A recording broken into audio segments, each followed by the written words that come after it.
Oh, the timing of it all. I just got this amazing clip from a subscriber. He wants to know how I would react. And I think this is so timely because obviously tonight, tomorrow is Lag BaOmer. So let's get right to it.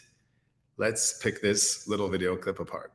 We have the infamous Menace Friedman constantly telling the world that God needs them instead of we need God. Not just ending off with that distorted understanding that he has, but concluding with the fact that since God needs people, according to him and his distorted logic, therefore he cannot punish them.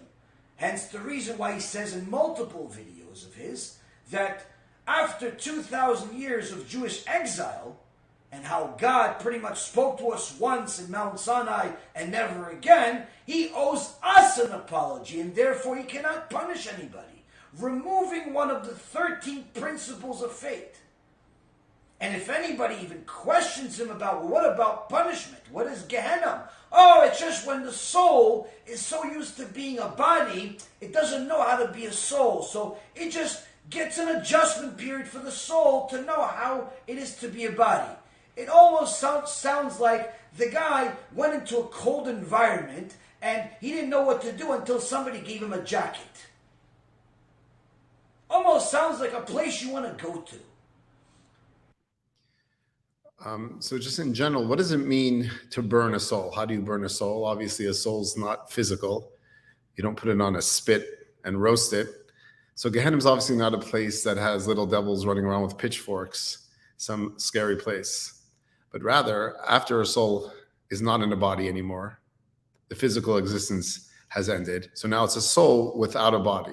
So it's obviously a readjustment period, which is difficult, like any adjustment period or any transition. So what's the burning?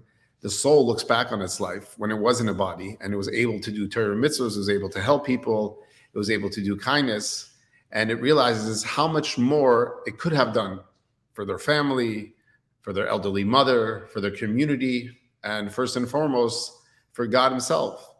So it feels that shame and that burning feeling like, oh, I could have done more, and now it's too late because I'm not a soul in a body and I can't do any physical acts anymore. I can't put on tefillin anymore. I can't light the Shabbos candles anymore. So therefore, you burn with shame. And obviously, that's a very painful feeling, but that can only last a year.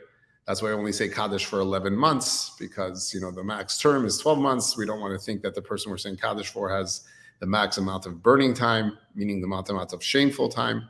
And therefore, after that, the distance between the soul and the body is obviously too immense. And it's not even connected in that sense of the body of feeling what it was like to be here on earth anymore, and it moves on.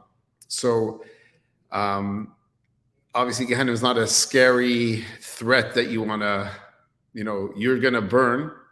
It's simply that transitional time, which is painful. And obviously we want to avoid as much shame, as much burning as possible in that sense. Removing the words of the sages in the Gemara, removing the words of the sages in the Zohar Kadosh, removing the words of the Chachamim from Chassidut, removing the words of the Rishonim and the Achronim that they actually said, even in Halacha, talking about judgment, talking about the details of Gehinnom.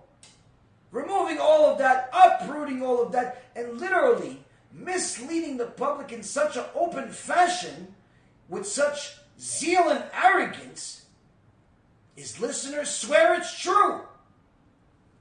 When he was... So I recently saw a video of the Rebbe where he speaks about, when you speak about addressing a Jew, and how you should sort of address speaking about Gehinnom, because it's obviously a little tricky.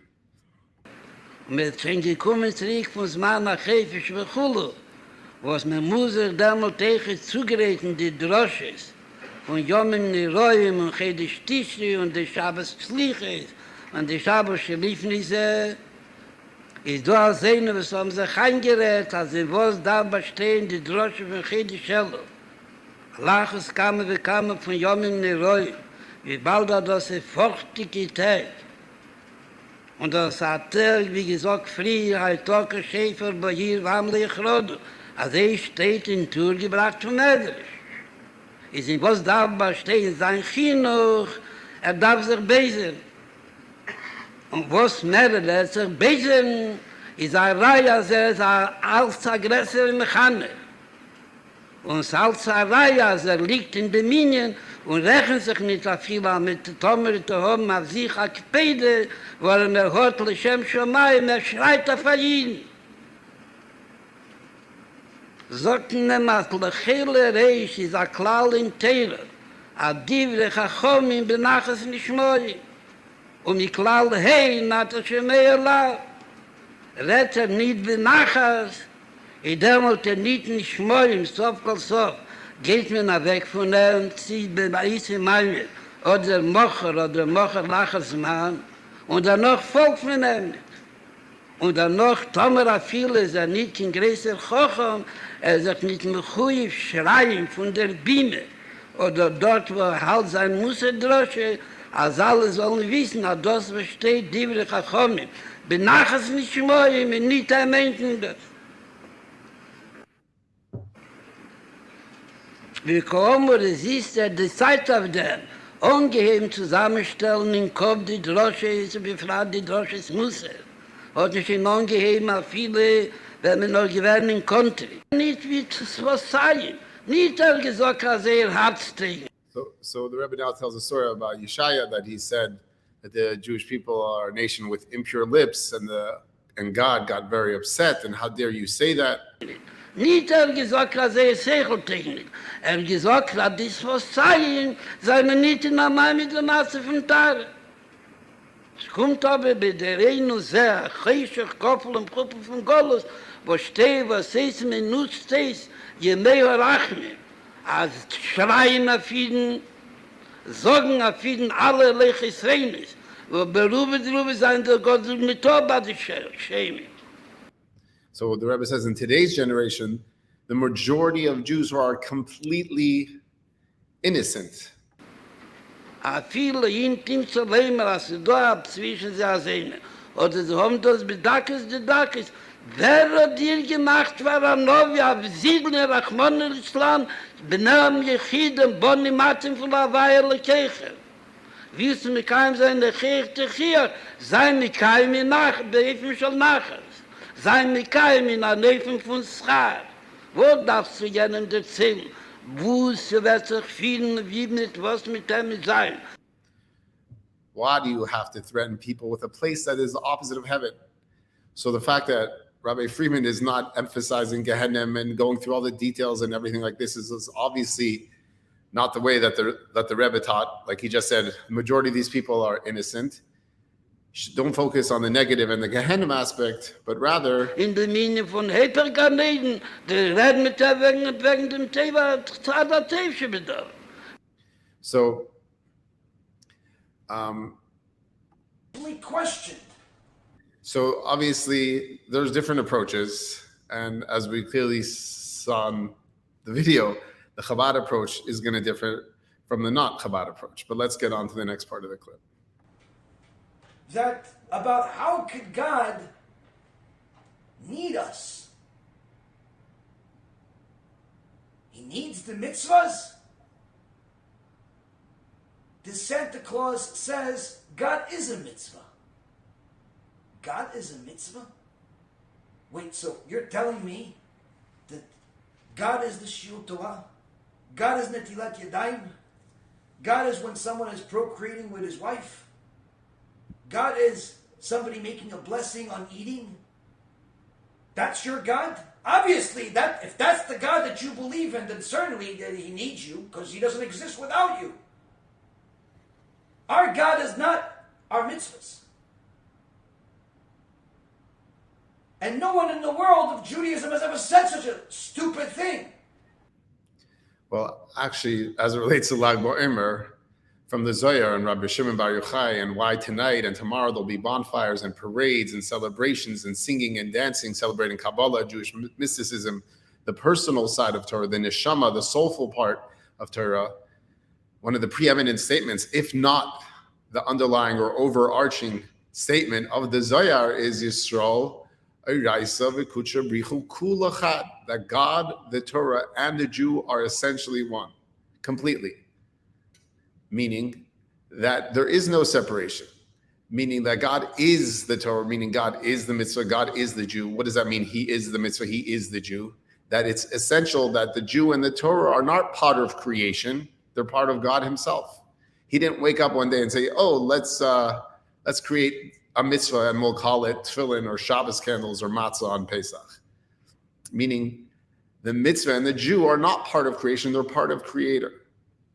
So that's what Rabbi Manas Friedman is saying, that God is the mitzvah, meaning it's not part of creation, it's part of God himself. It's not something that came to be in a certain time. It is him. It is essentially God himself. But yet, he says it with such audacity, such arrogance, you'd swear it's true. So if anyone's out there, how do you understand Yisrael Araisa v'Kusher Bichuv Kol Echad, which is particularly what we're celebrating tonight and tomorrow? Because the word lag ba'omer, which literally refers to the amount of days of sphere that we're in, if you turn it around, lag is read gal. It revealed. So Rabbi Shimon Bar Yochai, being in the cave all those years, he revealed something which wasn't known before. This deeper understanding, this deeper aspect of what a mitzvah is, who God is, what a Jew is, what the soul of a Jew is. And that's why it was such a powerful day. And therefore, we're still celebrating it all these years later because of the personal aspect that we didn't realize before. So tonight, if you're by a bonfire and you're singing and you're having a barbecue and you're dancing and the fire and the flames are going upwards towards heaven, it should remind you of how personal the mitzvah is and how personal the Jew is to God. It's him. And the only way to say it is it's God himself, not part of creation, part of Creator. So that just ups the ante about how necessary what we're doing here. If the mitzvah is literally him, it's not part of creation, it's part of Creator, then how much more does it matter every detail of halacha and mitzvah and how much every Jew matters? Of course, that's why Chabad has shluchim around the world in 4,000 locations in the most remote parts of the world, from Rwanda to Thailand to Tasmania. Most chassiduses, most kreisen, as we say, they don't send shluchim. They don't send Satmar chassidim from Williamsburg and say, go open a Satmar place of institution in Thailand. Chabad does, because once you realize how necessary every Jew is, how necessary every mitzvah is, even putting aside your own Judaism. What about a school? Am I going to have a school in Nepal? Am I going to have a school somewhere in Siberia? It's not about me. It's about God. I'm here to serve, not be served. So if for us, we've got it all backwards. It's like almost God is here to serve us, to get reward in the world to come. And back to the beginning of the clip, if you're going to emphasize how much punishment you're going to get, wouldn't that only show how necessary the mitzvah is to God? So if you're a rabbi and you're trying to say, you're going to get punished if you don't do it, that just indicates logically how important it is to God. He comes and says, can you keep my Torah? The punishment only reinforces this idea of how necessary. And of course, when we say God needs, we're talking about a real need, not a superficial need like we've broken down in countless clips. And of course, we have to understand what a real need is, not a handicapped need like food and sleep and water like we've spoken about. In fact, he even has the audacity to say in a video he was questioned recently in the 18th minute approximately, that no one, and in essence, he is going to grasp the entire globe of a Torah. You're talking about from a time of the written Torah itself, the oral Torah, the Zohar, the Mishnah, the Sifri, the Sifra, you have the halachic books, the Gehinnom, the Achronim, the Rishonim, the Amoraim, literally everything out there, Chassidut, Baal Shem Tov, everybody. No one, apparently according to him, has ever said that God doesn't need us. In so many words, saying that everyone agrees that God needs us. But yet, when he's asked, can you provide a source, one source, that says God needs you, or needs anything? He says, I'm not going to bring a source. It's ridiculous that anybody would even ask me for a source. Do you know why he doesn't bring a source? Because unlike what he said multiple times and openly recently, there is no source. It simply doesn't exist. The lie just continued growing to the point where he literally dug himself his own grave in a video that he publicized, saying that no one ever said that God doesn't need you. No one. What about the dozens of sources that were brought in a dozen shurim that Rabbi Freiman and I have made, that Rabbi Zachi has made, from the Gemara, from Onkelos, from the Zohar, from the Torah itself, the 5 books of Moses? What about that? All of that is nothing.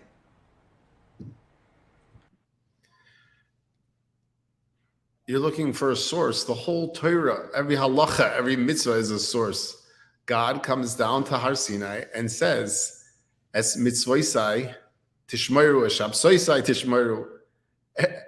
You're like asking for a source. Every pasuk, in the beginning, God created the heaven and earth. And then for the rest of the Torah, you don't hear about heaven, you hear about earth. Shatnez, Shemitah, don't covet your neighbor's donkey. Where does anybody think that this is not necessary to God? Where does that notion come from? And the number one thing we have to realize is these are God's mitzvahs, not ours. So therefore, Rabbi Friedman is not saying that, it's all about God and we don't need God.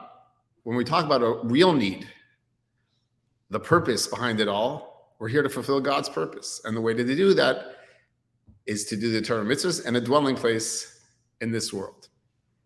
And yet, people continue to watch him, continue to defend him, and he continues to poison more and more people's minds with his lies. I even had a young bachur, guy that had a good ashkafa, good head on his shoulders, learned for many years, fell for the trap recently. And he says to me, listen, Rabbi, I know that he's a kofar and he says things that are against the Torah, but you know that some things that he says are true. So maybe we could take the truth and just discount the lies as if such a thing is permissible. It's like saying, I know that the water has some poison in it, but maybe if I just drink with leaning to the side, I will just get the good water, the clean water, and the poisonous water will stay behind. The Gemara in Masechet Moed Katan says clearly, if your rabbi does not have the midot of a malach, meaning the midah of emet, if he's not true to the Torah, if he does not change the Torah and distort it, if he is a liar, you cannot listen to him. You cannot look. So tonight, when you celebrate by the bonfire and celebrate the Rashbi, this message of Yisrael,